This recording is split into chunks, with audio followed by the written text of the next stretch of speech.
Good evening, folks. It's Diamond with the Oppenheimer Ranch Project and Magnetic Reversal News, bringing you a magnetic excursion update Saturday, August 17th, around 7:45 p.m. Mountain Time, 2024. About 9 hours ago, we went into G3 geomagnetic storm from the arrival of the Earth-facing X 1.1 a few days ago. We are still in low-level geomagnetic storm, but telemetry is showing us, well, it's not that spectacular. Chances for aurora are basically zero. We also have a close eye on seismicity as a 7.4 downgraded to 7 magnitude with tsunami warnings kicked off the Kamchatka Peninsula. Keep calm. It's boom time. Hurricane Ernesto slams Bermuda with a direct hit. Makes landfall as Cat 1 and is now moving away from the island. There could be localized flash flooding, and while Ernesto won't hit the U.S. directly, some East Coast beaches are closed because of dangerous rip currents, and there has been loss of life. 2 men drowned in South Carolina as Hurricane Ernesto produces rip currents along the East Coast. Saturday through Monday, the threat for deadly rip currents, so heed the warnings and stay off the beaches if they're closed. In fact, New York City beaches are closed due to these rip currents from Hurricane Ernesto.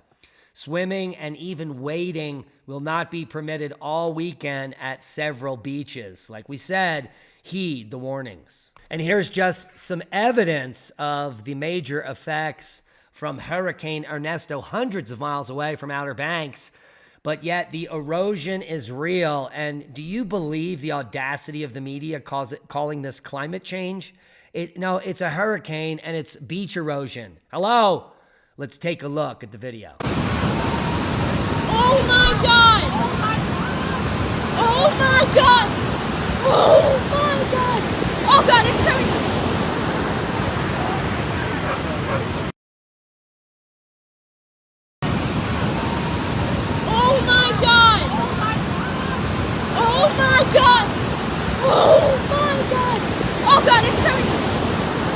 I guess the kid thought the house was going to hit him. I guess he didn't really think that one through.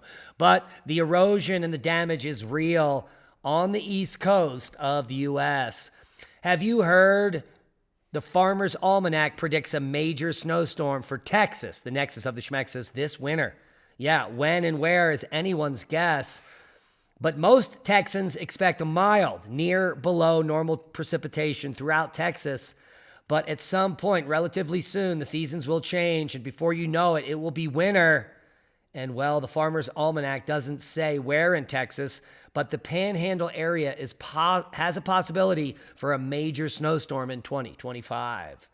The Farmer's Almanac warns Texans to be prepared around the beginning of February for possible snowstorms with up to 6 inches of the global warming goodness. And here's the full forecast. Shut up, Al. Get in your hole. Thunderstorms in the Pacific Northwest and the Great Lakes. Dangerous heat persists across the South. Critical fire weather concerns in the West. Scattered severe thunderstorms are possible in parts of Kentucky, getting plucky, the Ohio Valley, and the Pacific Northwest Saturday. Strong winds and hail are primary hazards.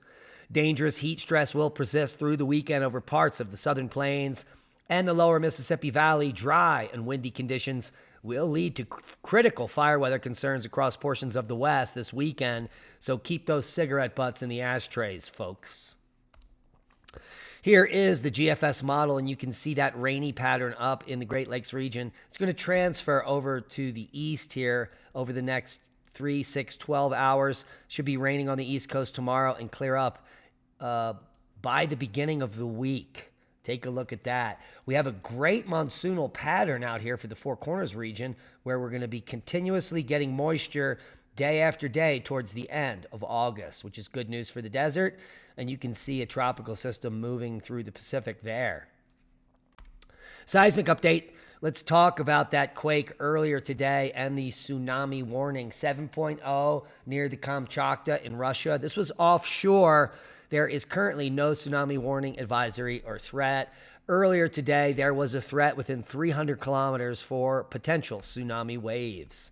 I haven't seen any follow-up from the media, but this was in such a remote location and it was offshore. People may have felt it, but no damage unless there was a tsunami. So overall, low-level activity worldwide. Worldwide volcano news, we're looking at the uplift at Svartsengi. An eruption is likely to occur at any time. You can see that each of these episodes represent an eruption phase, and now we are waiting for the next one. Nevado de Ruiz today to 20,000 feet. White Island, continuous low-level eruptions as that uptick at White Island continues. Sangay to 20,000 feet. Liwatobi to 10. Raventador, 14,000 foot puff. Sabancaya to 24,000 foot. Semeru, who knew? Now you, 15,000 foot puff. Nevado de Ruiz, gas emissions today. Popo to 22,000. Chivalush to 23. Could be getting some larger paroxysms there due to that earthquake. Fuego to 14,000. Santaguito to 13,000 foot. White Island continues to puff. Sangay as well. Ducono to 8. Raventador puffing, passing Fuego to 14,000 feet. Svartsengi. The seismic activity remains relatively stable over the past few days with around 60 to 90 earthquakes occurring daily. No eruption yet. Sabancaya to 25,000 feet. Semeru to 15. And Ibu to 18,000, 7,000 feet, wrapping up worldwide volcano news. Jump over here to space weather, and we can see that geomagnetic activity smashing into us in the form of the X1.1 solar flare. Here is the arrival time. Just about 12 hours ago, we went into that G3 storm because the BZ here pushed all the way south.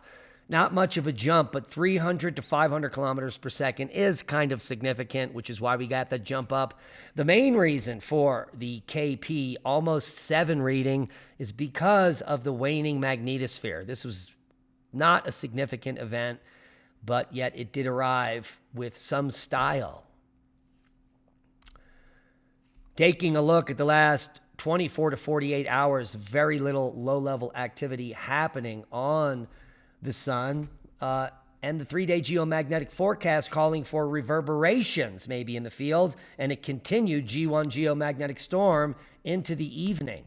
If there is a jump up in the telemetry here, we can see the densities going up here a little bit.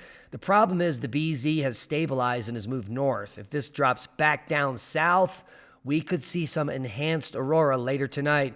So make sure before you go to bed to go out and look up. A new paper finds the world has been cooling for most of the last 2,000 years, and it started warming long before big coal and industry. So what's going on? How much money has the world wasted because of some tree ring studies and Michael Mann's hockey stick?